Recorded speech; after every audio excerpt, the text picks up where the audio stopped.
All right, welcome to Whiskey Bandit Reviews. I'm Eric. And I'm Josh. And today we have E.H. Taylor Barrel Proof.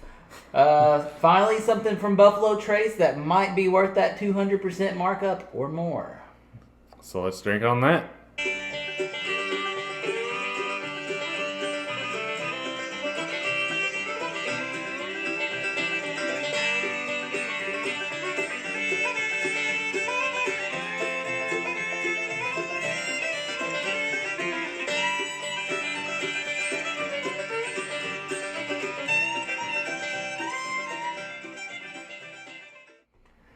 Okay, Josh, we've got the E.H. Taylor from Buffalo Trace Sazerac. E.H. Taylor. One of my favorite bourbons on the market. I've not been let down by the E.H. Taylor products in the past. I'm beyond ecstatic to try this. You know, it's coming in, doesn't say on this actually. Right here. 127? Mm-hmm. Yeah. 127 proof. So, yeah. Not enough good things to be said about it from the just initial about to dive into it standpoint. I'm stoked. Yeah, E.H. Taylor, that mash bill one from Buffalo Trace, from the same realms as the Buffalo Trace, and then the Stag Junior, the Stag. So that same mash bill, it's that lower rye mash bill that Buffalo Trace has, supposedly less than 10% rye. E.H. Taylor probably, if we're just talking the standard stuff you go and get at the distillery, Weller Special Reserve, E.H. Taylor, Eagle Rare, Blanton's. E.H. Taylor's probably my favorite. Yeah. Out of Buffalo Trace. Yeah, for me it's either that or the Eagle Rare. Those are pretty close for me. Mm-hmm. I know it's kind of blasphemy to say that, as whenever Blanton's is involved, and but it has a horse on it. True. This one doesn't have a horse. Yeah. So no age statement on this. It's thought to be 8 to 10 years old. MSRP, which good luck, is around about $70. Secondary going for about $450. I did some massive trading to get this one. This has been one of the ones I've been seeking for a long time and have wanted for a while, but I'm not just going to drop the money on it. Finally made something happen, so I'm excited to get into it. Yeah. All right, so just the standard E.H. Taylor bottle. Got that kind of green on it, though, which we see from the right. Now, E.H. Taylor, love the base product. The single barrel we've had before, and honestly, if you put it next to just the small batch, I'd have a hard time finding a difference. I bet we're going to find a difference in this one. Yeah. That's kind of been something I've seen in the past is... okay. I have seen some people kind of throw out there that if you've had one of the E.H. Taylors, you've basically had all of them. It seems to be one of those things that kind of holds true across the board. It's what you get with E.H. Taylor is what you get, whether it's the single barrel, like you said, or whatever. But I'm sure, like you mentioned a minute ago, with this being the barrel proof, probably going to be able to tell some difference on this. Yeah. Again, 127.3 proof on this. Yeah. Smells like E.H. Taylor small batch. A little stronger, though. Yeah. Which obviously, a much higher alcohol content, going to smell stronger. It's got that berry, floral, sweet smell. All familiar with E.H. Taylor. Smells like that, but amplified. Yeah. I get some kind of banana, almost back to that like sweet tobacco leaf. Definitely tobacco for sure. It's very pleasant. It is. Very pleasant. I don't find this one to be super woody. A hint of it, but it's not the primary focus of this one. The focus of this is that florally sweet kind of essence that it has going on. And that's just what I'm used to with the H. Taylor and getting it right here, but again, stronger. Off the nose, you don't get that 127 proof, really. No, it's hidden. You definitely can't really just put your nose to it and automatically know that you've got something up close to 130 proof just right off. Yeah. All right, ready? Yep.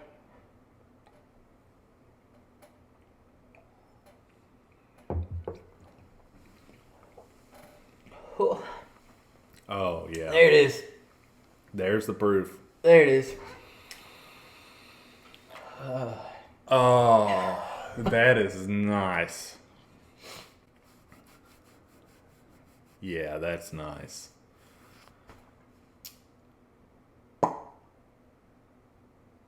I'm probably tipping my hand a little bit already, but that is so good. It's still burning. Yeah, that is so good. That's impressive. I don't know if it's just the proof, because I've had stuff in this realm of high proof.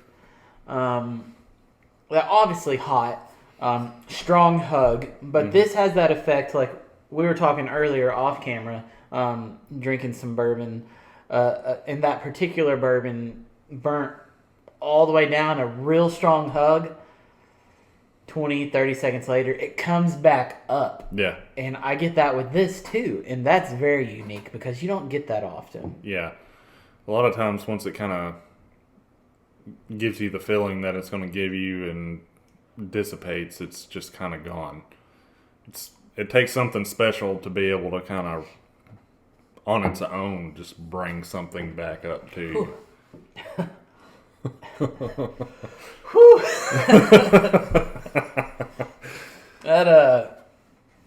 That's something. Yeah. Okay, so it tastes like E.H. Taylor, but Yeah. kind of what it's a little subtle about in the nose, it's full on in the taste as far as the proof. It's there, it hits quick, and it stays, and I think that's probably the main element of this at being barrel proof. Oh, yeah. You get those notes of E.H. Taylor, the vanilla, kind of the sweet caramel, that kind of thing going on. But the proof, this is all about the proof so far. Yeah. Almost kind of like a butterscotch, kind of caramel, like you said. Definitely those vanilla notes. That's going to take a minute. Yeah, I didn't mean to pour that much, so I kind of shot myself in the foot a little bit there, but... All right, going back to the nose, I do get a little more of the oak now, which we kind of find to be a theme after you get a taste of it and go back. So that is a little more forward now, the oakiness, but still that florally smell. Floral is what E.H. Taylor is, and that's kind of all I can focus on as far as that. Yeah, it's definitely given a lot of that. That for me as well. As far as what I'm thinking of it overall, it's one of those go out and find it situations, but at $450, I don't know that I can instruct them to go out and find it and buy it. Yeah, that we kind of try to not let the prices sway us too much on our grading.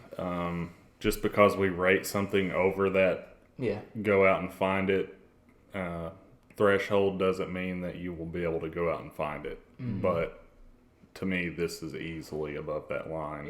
The proof actually adds to the flavors. Yeah.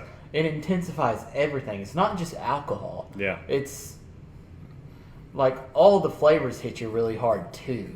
So don't think that all we're tasting is like really high alcohol content, because that's not the case. Sometimes that is the case in some bourbons, but I think that at the proof it's at is just making all those little things just so much more intense. Yeah, I think you really hit on something there. Like, instead of the proof just being kind of like a side part that adds on to this, like all of the other parts and pieces of this bourbon, it just takes all of that builds it up and puts this proof in behind it as well. I don't know. I can't say enough good things about it. This is just a very quality product. Yeah, and we'll get into the scores momentarily, but I think this is probably the very high tier of things that you don't find a lot of stuff at. Okay. You know about where you're at on scores? I do. So a 10.0 is that bourbon that we've never had, we'll never have, the best of the best that we'll never find. We normally hover around 6.0 as being kind of just average, and anything kind of above an 8 is something to go and seek out. Typically, we're within 1 or 2 tenths of each other. A time or two, we've been a little bit further, but not very often. So, how close are we today, Josh? I'm having a hard time gauging how high I think you're going to be on this. Woo! God dang. I'll say within 2 tenths. Within 2 tenths. All right, I think you're probably accurate. I bet we're 2 tenths. Who's higher? Me. Okay. You know what? I think we have the exact same score. Do you think? I think so. Oh, gosh dang. Man, that's good. I think. My goodness, that's good. All right, so I have a Chasing a Dale. A Chasing a Dale. All right. Oh. 9.4. We're within a tenth. So we got a 9.35 here with the Whiskey Bandits on the E.H. Taylor Barrel Proof. Yeah. Within a tenth, as we typically are. I thought we were going to be exactly the same. So yeah, we're on the same level. Yeah. Man, that is just such a good product. That's great. I really can't say enough about it. You know, if you followed us for very long, if you've watched our other videos, anything over a 9 is... It doesn't happen. We really don't do that a whole lot because once you kind of get into that tier of product, it doesn't leave much for anything that comes along in the future. Like you said earlier, 10.0 is kind of that like epitome of bourbon that maybe we never will reach. It's amazing. Buffalo Trace, always good stuff. A little overhyped sometimes, but they deserve it because their stuff is good. Is it worth the price that people get for it? Probably not. Is this? Probably not, but it's amazing. It's amazing. It's really good. I have a hard time justifying anything to be that expensive. Yeah, that you're going to consume. But that's just where we're at in the world of bourbon. Yeah, that's kind of the thing that I was going to touch on here in the kind of final notes or whatever for the episode is to be wary of the price. Definitely don't put yourself in a bad spot trying to pick up a bottle of this or anything. Yeah. But man, if the opportunity's there, I feel like this is something you at least have to go for. Okay, so E.H. Taylor Barrel Proof, highly recommend. Let us know if you've had it. Again, what you did to get it. How much did you pay for it? Where'd you find it? Have you ever seen one of these? Because I've never seen one on the shelf. So let us know. That's all I got for you, Josh. Yeah, I'm just glad I was fortunate enough to get to drink this. Thank you for having me over for this experience. But, good stuff. Again, if you watched this far, give us a like, subscribe, let us know anything that you would like for us to do in the future. And... hopefully you're fortunate enough to get to try this as well, and let us know what you try or what you thought about it. So, yeah. All right, we'll catch you on the next one. See ya.